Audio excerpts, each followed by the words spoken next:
face now. Welcome to Frame Perfect Input. For the very first time, we have video here. Look at this. It's me right there. Yeah. Frame Perfect Input, very first video, proper video episode. And if you're new here, we do video games, and we now recently talk about hobbies. And by hobbies, it's my hobbies, mainly like, let's say, reading. Today I have a few things that I actually wanted to talk about regarding games, so yeah. Let's talk games. So the first thing I wanted to talk about is the fact that Tekken 8, a game that I haven't played in a long time, if you check out the channel, yeah, I haven't uploaded a single Tekken 8 video for months, maybe half a year at this point, but Tekken 8 has Season 3 coming out very soon. When was it? Like, they announced the 9th of February or something like that is when it's going to start, which is really cool. I've been waiting for Season 3 for ages, so this is absolutely... I love this. The thing I don't love is the fact that Season 3 is kind of disappointing, kind of underwhelming. Let me get into that. So in Tekken 8 Season 3, the very first problem that I see with it is the fact that it doesn't start with the patches. You know how in Tekken 7, whenever a new season would come out, the patches would be out just there immediately as it starts? Yeah, we don't get that for this season for some reason. We get it in March. Why? So if you look at the plan that they have laid out, which you can see in the video that they uploaded, that reveal trailer not too long ago, at the very end it shows you its plan. And it is planned to release the season pass, to release all that stuff, and then the second part, which is March, is the patch. Why is it second? Why is it not the very first thing that happens? It should be the very first thing that happens, but it doesn't. It isn't. So that's a problem. And then after that is the character, I think. I think it's Kunimitsu after that. I hit the table. I think it's Kunimitsu after that. So yeah, that's fine. The character not releasing straight away, to me, that's fine, completely fine. But I just have a big gripe with the fact that the patches, the balance patches that we've been waiting so long for, isn't even starting the season. Like, what? Why? Why is it not starting the season? That's a very big problem.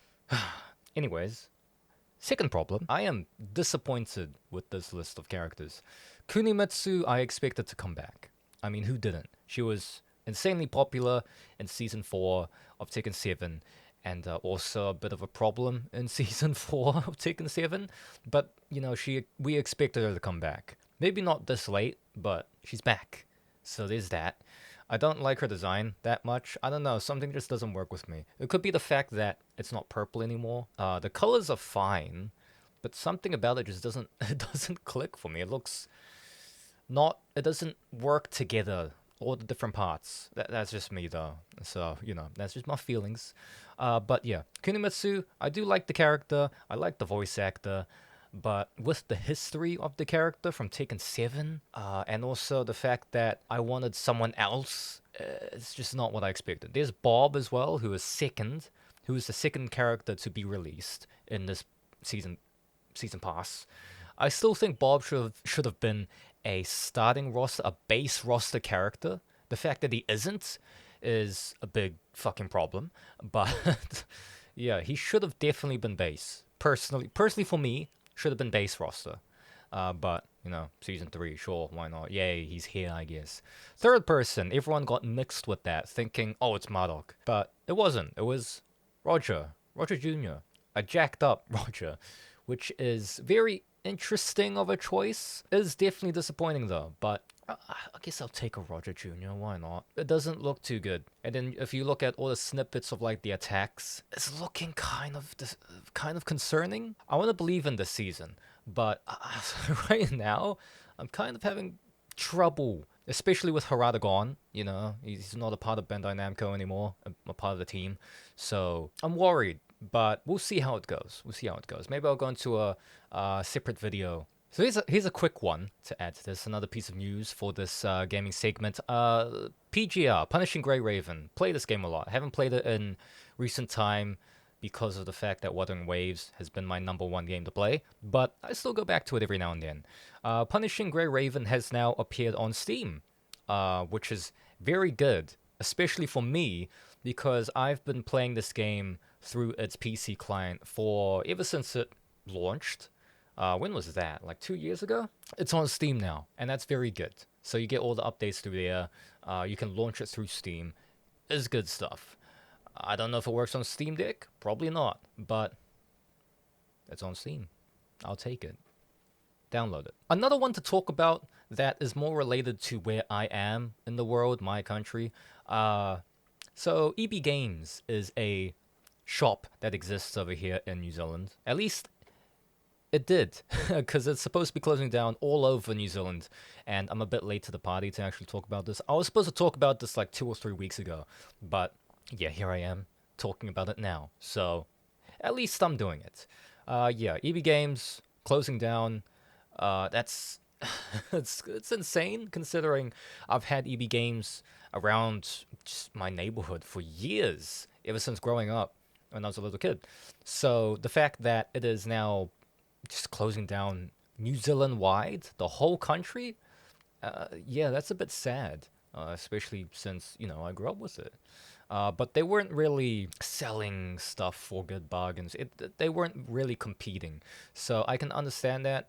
People weren't buying stuff from EB Games or something like that. I don't know, but reasons that we do not know. We just know that it's now gone, and the EB Games saga over here is ended. I have a lot of memories with that place, but it's just how it is. So the last time I actually went by to check out an EB Games, the whole store was gone, basically. It was all sold, and there was only one wall that was not sold out completely yet.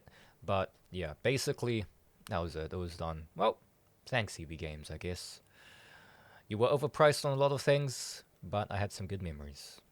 So the next thing to talk about is a game I've not played yet, but it released pretty recently, about like a week ago or something like that. So yeah, Code Vein 2. You've probably heard of that game before. I was really interested in that game, especially since I loved Code Vein 1. Haven't completed it yet, but I loved Code Vein 1. I loved the idea. I loved how the character customization was really good. Gameplay was fun. It was great. It was an anime Dark Souls, basically. So, yeah. Code Vein 2, it was supposed to be good. People were hyped about that. I was hyped about that. What's wrong with it? Well, if you go into Steam, right now, it probably says that the reviews are mixed, if not negative. I'm pretty sure it's just mixed. That's a big problem, and you'd be confused why, unless you went into the reviews. The big problem, according to those reviews, with Code Vein 2 is the fact that performance is horrible. That's not a good start. That's showing you how modern gaming is nowadays. Because a lot of them were saying they had 4090s. They had very good specs, top of the line specs for a lot of them. And the game was barely pushing out 50 to 60 FPS consistently without any hiccups or anything like that. That is concerning, considering, the gaming sphere, all of the studios. That was the word I was looking for. The gaming studios and all of that, production teams, whatever, they haven't really been focusing on optimizing games that much at all anymore. For some reason, I guess the reason being the fact that you can just release the game and go, oh yeah, here's a day one patch. We don't want that. Not at all. Like, can we have the game complete on release, and then all the other patches is just adding content? Is that so hard to do? I'm shaking the camera. Apparently, yes, it is hard to do. According to all of these game studios, like, come on, man. Can you not be better? Code Vein 2 is apparently not in a good situation. Aside from, the performance problems, maybe you can work around that. Maybe you're fine with 30 FPS or something like that. Apparently you still can't really enjoy it, because according to one review, which I found on Steam, I don't know if I can find it again, maybe I'll find it for this recording, but it said that the game was just too ambitious. The mobs, the bosses and everything like that, way too easy, way too repetitive, and they also had a complaint about one of the bosses at the end being so different from everyone else, being so super hard and just breaking a lot of rules that it just felt weird that it even existed. So that's a thing, I guess. So your Code Vein 2, not a good situation right now.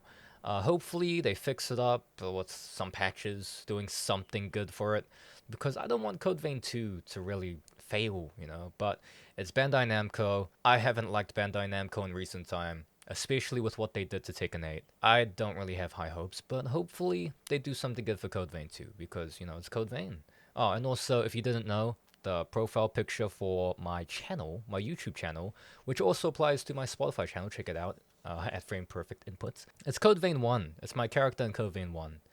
You probably wouldn't have known, but there you go. Lore drop. So, there is a new racing game that is set to come out, what was it, March? Is it supposed to be the next month? I don't remember exactly. But, if you didn't know, Forza Horizon 6 is coming out, which is very hyped, very, very hyped, you know, with how Forza Horizon is as a just a very fun game to get into, play with your friends, do some racing, maybe do some challenges with friends, do whatever. It's really just a very sandboxy type of game with a bunch of cars. And Forza Horizon 6 is extremely hyped up and is one of the most anticipated for its genre because of the fact that it's finally going to Japan. Everyone has been wanting to go to Japan ever since Forza Horizon 3 back in Australia. We've been waiting a very, very long time for Japan to actually happen, and now it's happening this year, 2026. I'm pretty hyped up for the game. I'm going to get that game probably on launch because it's just something I've been waiting for ages.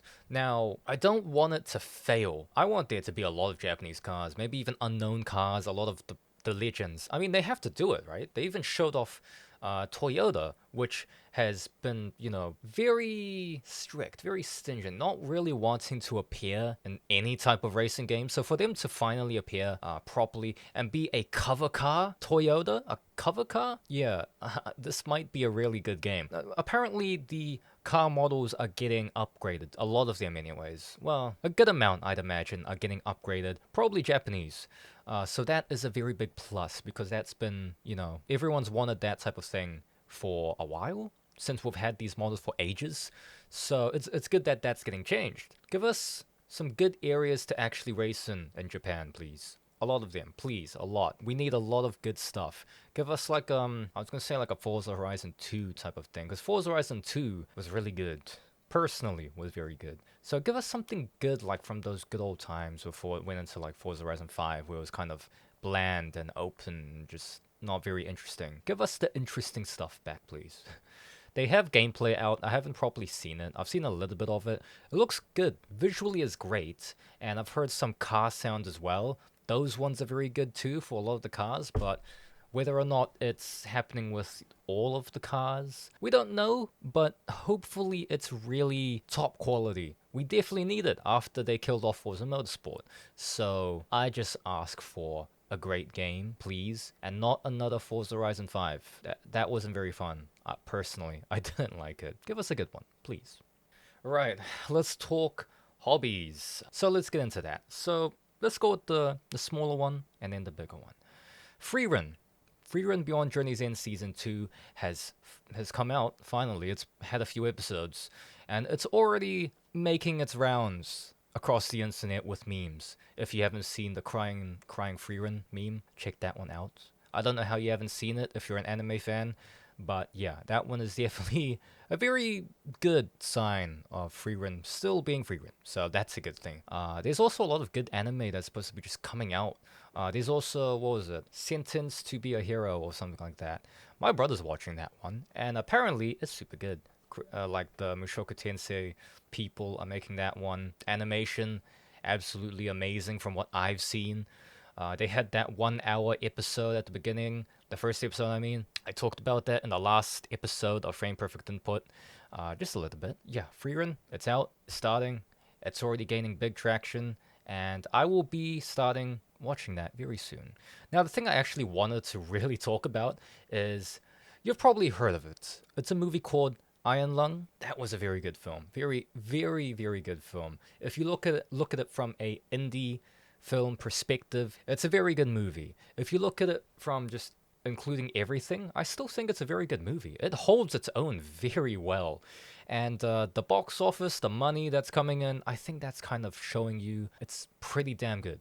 It's affected a lot of people. A lot of people want to support Markiplier for this movie. I've been following all of the things he's been saying on his own podcast, Distractable, talking about, the stuff going on with Iron Lung every now and then. So I've been following it, and I was going to definitely watch it once it came out, which I did. I watched it last Saturday. So basically, the second day that it came out. I tried to watch it on the Friday that it came out, but I couldn't. I was dead tired, so I went to the next day. Anyways, back to Iron Lung.